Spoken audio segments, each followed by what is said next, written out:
हमने पहले पार्ट में देखा था कि डियोन पर हराकन घराने की कब्जा थी। उसका लीडर बेरन उस ग्रह पर पाए जाने वाले सारे खनिज पदार्थों को लूट कर वो एम्परर से भी ज्यादा अमीर बन चुका था। असल में स्पाइस एक ऐसी पदार्थ थी जो सिर्फ अराकिस में ही पाया जाता था। उसमें उन्नत जीवन शक्ति और साथ ही लोगों की मेंटल एबिलिटी को भी बढ़ाती थी और साथ ही उसकी ऊर्जा से एक प्लेनेट से दूसरे प्लेनेट तक जा सकता था। तो एम्परर ने कलादन प्लेनेट का लीडर ड्यूक को अराकिक प्लेनेट का कारोबार संभालने के लिए फरमान जारी कर दिया। उसके ग्रह पर भरपूर हरियाली और पानी था, लेकिन अराकिस में सिर्फ रेत ही रेत था। अराकिस पहुंचने के बाद ड्यूक के बेटे पॉल को सब लोग मसीहा कहकर चिल्लाने लगते हैं। वो अपनी माँ जेसिका की तरह ही अपनी आवाज से किसी को भी मैनिपुलेट कर सकता था। वही पूरा प्लेनेट हाथ से जाने के बाद बेरन अर्धकार वंश के साथ अकीरस पर फिर से हमला कर देती है। उस हमले में पॉल मारा जाता है और हरकनन घराने के लोग पॉल और जेसिका को बंधक बनाकर अपने ग्रह ले जाने लगता है। तो वो दोनों अपने आवाज से उन लोगों को मैनिपुलेट करते हैं और एक दूसरे को मारने पर मजबूर करते हैं और वो दोनों वहां से भाग चले जाते हैं। फिर उन दोनों की मुलाकात अराकिस ग्रह की पॉल ड्राइव, फ्रीमैन और लीडर स्टील ग्रेसर होती है। उस प्लेनेट की खनिज स्पाइस की वजह से उन लोगों की आंखें नीले हो चुकी थी। वही पॉल को सानी मिलती है जो कि पॉल की विजन में हमेशा ही दिखाई देती थी। वही हरकनन घराने के लोगों ने अराकिस पर हमला करके अतराइडेस घराने की सारे लोगों को मार दिया और साथ ही सभी लोगों को जला मार डाला। अराकिस ग्रह को अपने कब्जे में लेकर बेरन अपने भतीजे रब्बान को उसकी शासक बना देती है। इस घटना ने एम्परर सद्दाम IV को और उनके बेटी इरुलाल को चुप रहने पर मजबूर कर दिया। वही अराकिस के उत्तर में पॉल की मां जेसिका की पेट में उसकी बहन की विजन आती है। पॉल उसके पिता के बारे में और उसके जन्म से पहले सब कुछ ना ठीक करने वाली दर के बारे में बताता है। वही बाकी बसे हुए ग्रह पर रब्बान के लोग कब्जा करने के लिए उत्तर की तरफ फ्रीमैन लोगों को ढूंढ रही थी, लेकिन फ्रीमैन के लोगों ने पॉल की मां जेसिका के साथ मिलकर उन सबको हरा देती है और उन लोगों से तरल निकाल कर वो विशाल सेल वर्म को खिला देते हैं। अपनी सेना को इस तरह से गायब होते देखकर रब्बान की सलाहकार उसे थोड़ा आराम करने के लिए कहता है। इस पर रब्बान को गुस्सा जाती है और उनको वो मारते हुए अपनी सारी सेनाओं को आदेश देता है कि उन लोगों को जल्दी से मार डालो। इधर स्टीलगर्ड अपने लोगों के साथ और पॉल और जेसिका को लेकर फ्रीमैन लोगों की तरह बनाई हुई CHI में आता है। असल में CHI को खतरे के टाइम सभा करने के लिए बनाया गया था। वहां पहुंचकर जेसिका और पॉल को पता चलता है कि उन लोगों के मन में बस दो तरह की धारणा थी। एक जो थी जो भविष्य पे विश्वास करती थी और ये मानती थी कि एक बेटा और माँ अराकिस पर शांति और समृद्धि लाएगा, इसलिए वो लोग उसे अपनी मसीहा मानते थे। लेकिन दूसरी तरफ ज्यादातर युवा लोग उन दोनों को तो बस जासूस मानते थे। अब फ्रीमैन की कोर कम्युनिटी पॉल की भविष्य डिसाइड करने के लिए उसे रेगिस्तान के हवाले करने को कहती है, जिससे रेगिस्तान ही उसकी नियति तय करेगी। लेकिन उन लोगों ने जेसिका के ऊपर कोई डिसीजन नहीं लिया था। वही पॉल फ्रीमैन के लोगों के साथ वो एम्परर पहुंचना चाहता था क्योंकि वो अपने पिता की बदला लेना चाहता था। तभी स्टीलगर्ड जेसिका को अकेले में बुलाकर वो अपनी गुफा में रखे हुए पानी को दिखाता है और कहता है कि हमारा ऐसा और कई हजारों है, और साथ में यह कहता है कि इस पानी से हमारा मसीहा यहाँ पर हरे भरे स्वर्ग वापस लाएगा। और साथ ही वो एक और बात कहते हैं कि हमारी गुफा की पूजनीय माँ मर रही है और जेसिका को उसकी जगह लेने को कहती है क्योंकि वो बेन के साथ है और वो भविष्य देख सकती है। जेसिका इसके लिए मान जाती है और वो अपने बेटे को ये सब बातें बता रही होती है और साथ ही बता रही होती है कि मुझे सारी पिछले माताओं की दर्द को भी दिया जाएगा जिसको मुझे सहन करना होगा। फिर जेसिका की पूज्य माँ बनने की तैयारी शुरू हो जाती है। जेसिका को उसकी पूज्य माता के सामने लाया जाता है और जबरदस्ती एक लिक्विड पीने के लिए दी जाती है जिसको वो लोग जीवन का जल कहते हैं। असल में वो एक घातक जहर है। मसीहा के अलावा अगर कोई उसे पिए उसकी वहीं पर मौत हो जाएगी। गुफा के बाहर पॉल को पता चलता है कि सानी के साथ ही पॉल को सिर्फ दक्षिण के मान्यताओं से वजह से ही उसको बस मसीहा मानते हैं। फिर पॉल सानी से पूछता है फिर फ्रीमैन मुझ पे क्यों विश्वास करती है। फिर सानी कहती है क्योंकि वो खुद दक्षिण से है। उधर गुफा में जेसिका उस पानी को पीने के बाद दर्द से कपका पर मरने ही वाली होती है, लेकिन तभी जुनिया माँ को यह देखती है कि जेसिका प्रेग्नेंट है और उसके अंदर जो बच्ची है उसके दिमाग को पहले से ही जागृत कर दिया है। और सिर्फ पॉल ही जानता था कि उसकी माँ प्रेग्नेंट है। जेसिका जहर पानी पीने के बाद भी जिंदे रहने की वजह से उन लोगों को विश्वास हो जाती है कि वही मसीहा है और भविष्यवाणी बिल्कुल सही थी। लेकिन सानी और उसके साथियों को फिर भी यकीन नहीं होता कि ये भविष्यवाणी सही है, इसलिए वो लोग आपस में ही बहस करने लगते हैं। तभी पॉल उन लोगों को रोकते हुए बताता है कि मेरी माँ को पहले से ही जहर सहन करने का प्रशिक्षण दिया गया था, और साथ ही वो कहता है कि मैं यहाँ पर कोई मसीहा नहीं हूँ, मैं सिर्फ तुम लोगों का तौर तरीका सीखने के लिए आया हूँ और मुझे तुम लोगों के साथ लड़ने दो। यह बात सुनकर सानी शांत हो जाती है, लेकिन फ्रीमैन और उन लोगों को पॉल की मसीहा होने पर कोई शक नहीं था। फिर पॉल की माँ उसे बताती है कि तुम्हारी बहन अब से ही मुझसे बात करने लगी है और तुम्हारी बहन को तुम पर पूरा विश्वास है और तुम अपनी मंजिल से बस एक कदम दूर हो और तुम जीवन का जल पीने से साफ साफ देख सकोगे। उसके बाद पॉल को स्टील गर्ल उन लोगों के तौर तरीके सिखाने के लिए ले जाती है और कहती है कि तुम्हें रेत में कुछ दिन जिंदा रहकर दिखाना होगा।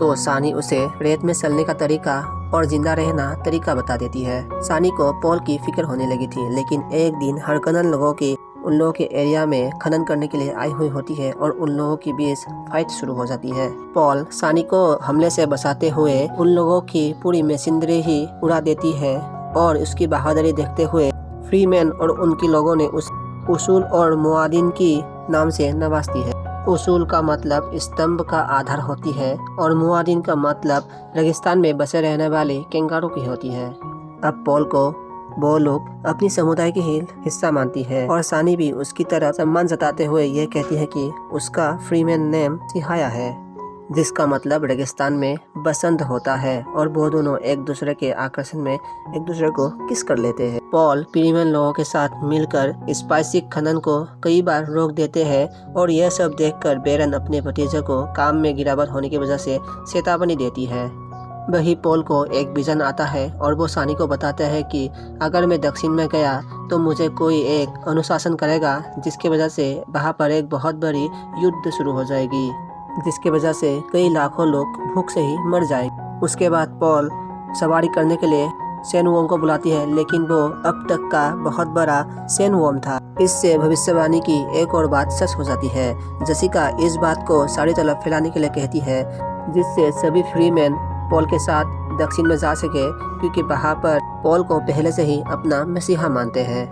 फिर फ्रीमैन अपनी पूज्य माता जेसिका को दक्षिण ले जाने के लिए तैयारी करता है, लेकिन पॉल उसके साथ जाना नहीं चाहता क्योंकि वो डरता है कि उसके वहाँ पहुँचने से युद्ध शुरू हो जाएगा। जाने से पहले जेसिका की पेट में पले हुए उसकी बहन पॉल को सलाह देती है कि तुम्हें किसी के प्यार में पड़ना नहीं चाहिए और तुम्हें राजनीतिक गठबंधन के लिए खुद को बचा करना चाहिए। तभी पॉल को उस औरत की चेहरा देखती है जो कि दक्षिण में युद्ध के समय उसे अनुसरण करने वाली थी, और वो कोई और नहीं उसकी माँ जेसिका ही थी। पॉल यही उत्तर में अपनी लड़ाई जारी रखती है और वो हरकनन की स्पाइसी गोदाम को तबाह कर देती है। तभी बेरन गुस्से में आकर उन लोगों की जगह पर हमला करने के लिए आती है, लेकिन वो बड़ी मुश्किल से अपनी जान बचाकर वहाँ से भाग जाती है। वहीं दूसरी तरफ एम्परर और उसकी बेटी का मानना था एटोराइटिस घराने के साथ पॉल भी मारा जा चुका है, लेकिन मदर मोहियम राजकुमारी को बताती है अगर पॉल जिंदा है तो वो सच्चाई जानता है। ये एम्परर की ही चाल थी जिसमें उसका घराना मिटा दिया गया था, और अगर वो इस बात को बाकी घरानों के सामने लाएगा तो फिर एम्परर को चुनौती मिलेगी, जिससे उन्हें अपनी सत्ता गंवानी पड़ेगी। लेकिन इस बात को रोकने के लिए हमको ये पता लगाना होगा कि बैरन का दूसरा भतीजा रोथा, जो अराकीस का अगला शासक बनेगा, उसे हम कैसे कंट्रोल कर सकते हैं। इधर रोथा खूनी ग्लैडिएटर खेल में लड़कर अपनी काबिलियत बैरन के सामने साबित करता है। बैरन रब्बान के विफल होने पर उसकी जगह रोथा को अराकीस ग्रह का शासक घोषित कर देता है। उसके बाद मदर मोहियम मार्गरेट नाम की एक बैन गैसेरिट को रोथा की कमजोरी और उसके अंश को भ्रूण में धारण करने के लिए भेजती है। मार्गरेट अपने काम में कामयाब हो जाती है और मदर मोहियम को बताती है रोथा को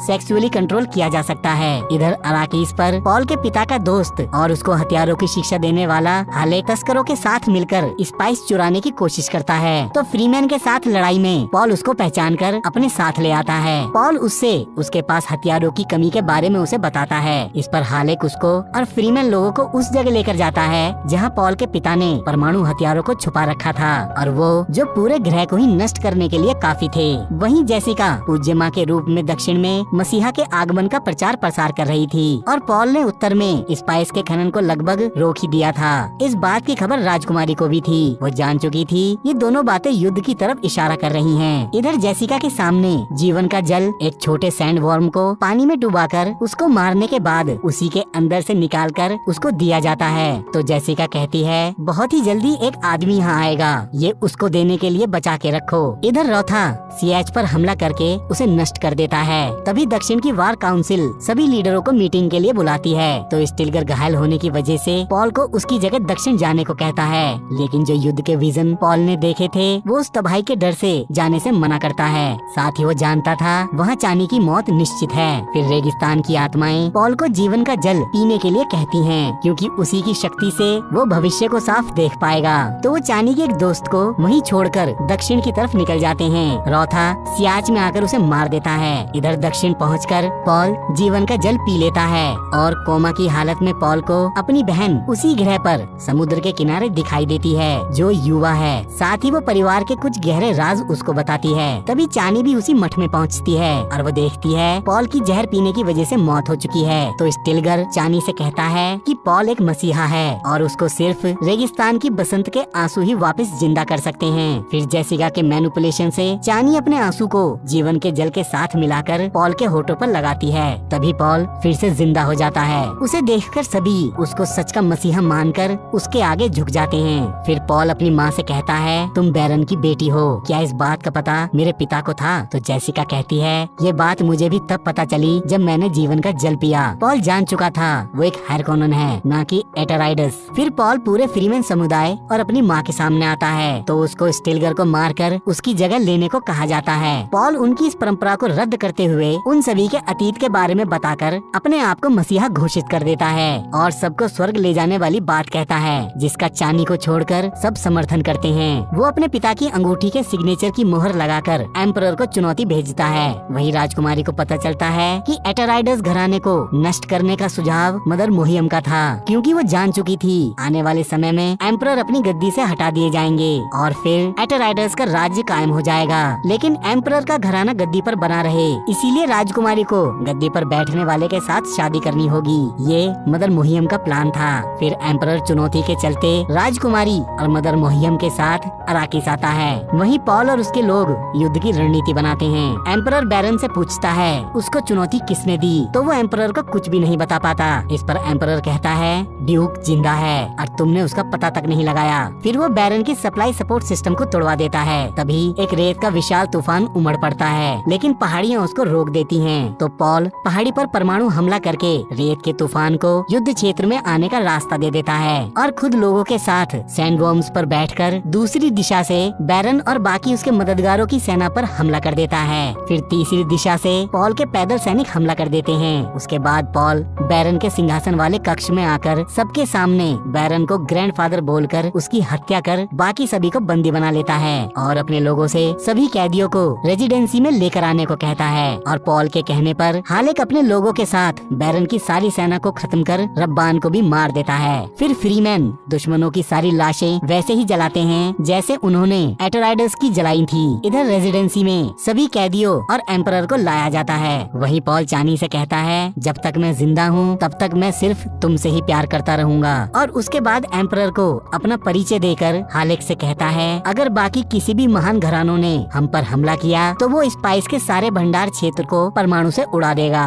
फिर वो एम्परर से कहता है मैं तुम्हारी बेटी से शादी करके उसके साथ शासन करूंगा, जिसको सुनकर चानी का दिल टूट जाता है और फिर चुनौती के लिए एम्परर को उसका चैंपियन चुनने को कहता है। तभी रोथा उसके सामने आकर पॉल से लड़ता हुआ उसके पेट में चाकू घुसा देता है तो पॉल उसी चाकू से रोथा को मार देता है। फिर पॉल एम्परर की तरफ बढ़ता है तो राजकुमारी उससे कहती है मेरे पिता की जिंदगी बख्श दो, मैं तुमसे शादी करूंगी और सिंहासन सिर्फ तुम्हारा होगा। इस पर पॉल अपने हाथ को आगे करता है। एम्परर झुककर पॉल के पिता की अंगूठी को चूमकर अपनी हार को स्वीकार करता है। इस पर चानी वहाँ से चली जाती है। हालेक पॉल को बताता है बाकी सभी महान घरानों ने आपके आधिपत्य को स्वीकार नहीं किया है, तो पॉल अपनी सेना को स्वर्ग की तरफ जाने का आदेश देता है। तभी पॉल की अजन्मी बहन जेसिका से पूछती है क्या हो रहा है माँ? तो जेसिका उसे बताती है तुम्हारे भाई ने महान घरानों से युद्ध छेड़ा है, ये एक महान और पवित्र युद्ध की शुरुआत है। चानी सबको छोड़कर अकेले वापस उत्तर की तरफ जाने के लिए निकल जाती है और ये कहानी यहीं खत्म हो जाती है।